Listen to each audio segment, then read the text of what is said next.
Imagine it is 1969. You are looking out over the freezing waters of Alaska, where the temperature sits at -40 degrees.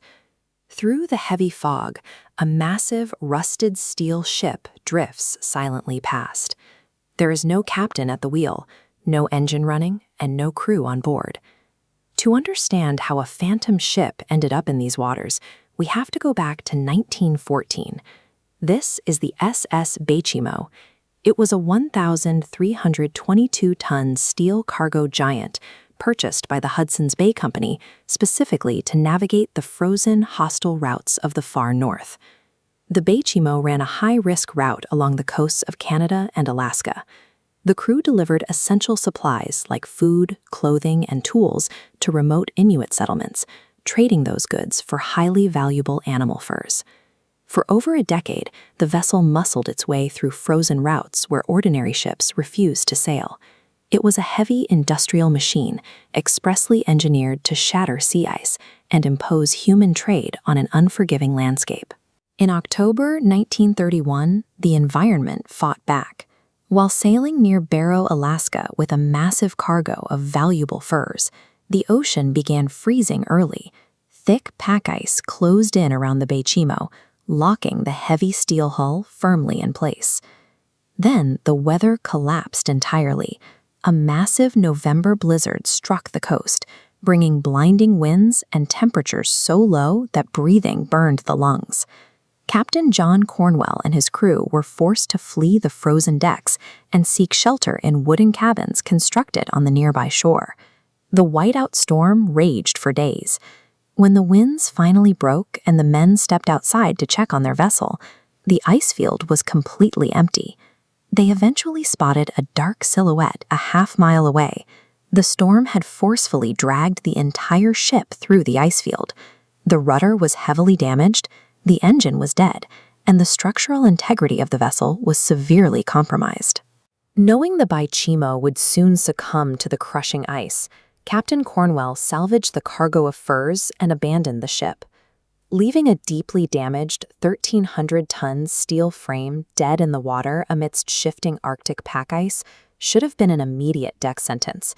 The crew flew home, fully expecting the vessel to sink within days. Less than a year later, a Scottish explorer named Leslie Melvin spotted the Baychimo while trekking across the ice. He actually climbed aboard.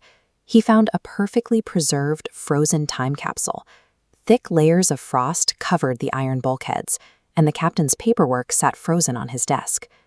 In 1933, a group of Inuit hunters found the vessel drifting again. Having observed the harsh realities of the Arctic Ocean their entire lives, the local elders concluded the ship was caught in a liminal state, neither allowed to sail by the living nor permitted to sink. Multiple crews tried to claim the massive steel prize. Between 1934 and 1939, salvagers managed to pull alongside the ghost ship on several occasions. Yet every single time someone secured a tow line, a sudden whiteout blizzard or dense fog bank would roll in, forcing the crews to cut the ropes and run for their lives.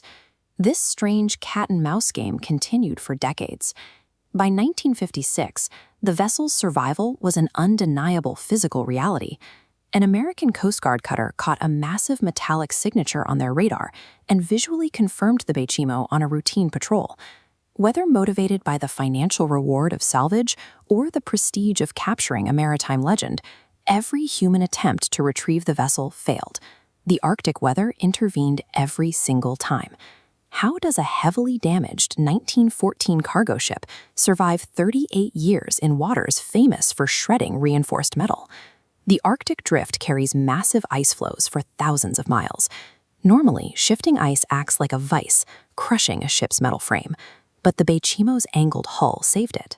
Instead of crushing the sides, ice slid beneath the keel, popping the ship safely upward. It rode atop the drift like a passenger. The exact frozen environment that crippled the ship back in 1931 had become the physical mechanism keeping it from plunging to the ocean floor. Fast forward to March 1969. Humanity was months away from walking on the moon. Down on Earth, a group of Inuit hunters looked out over the Alaskan ice and saw the rusted silhouette of the Baychimo, still afloat 38 years after its abandonment. The hunters set up camp, planning to board the wreck at dawn. But as night fell, a thick fog rolled over the ice pack. By morning, the air cleared, and the massive steel ship was gone. The Alaskan government finally decided to solve the mystery in 2006. They launched an official search expedition, deploying advanced underwater sonar and scanning equipment across the last known locations of the ghost ship. They dragged the deep waters for months. They registered 0 acoustic signatures, 0 metal debris, and absolutely no trace of a sunken hull. We live in an era where deep-sea submersibles map the ocean floor with exact precision, yet a 230-foot steel cargo ship remains completely unaccounted for. This leaves oceanographers with 2 distinct possibilities. Either the ship finally slipped into a deep, unmapped oceanic trench, or it remains locked inside a migrating polar ice sheet, perfectly preserved and slowly circling the freezing edges of the world.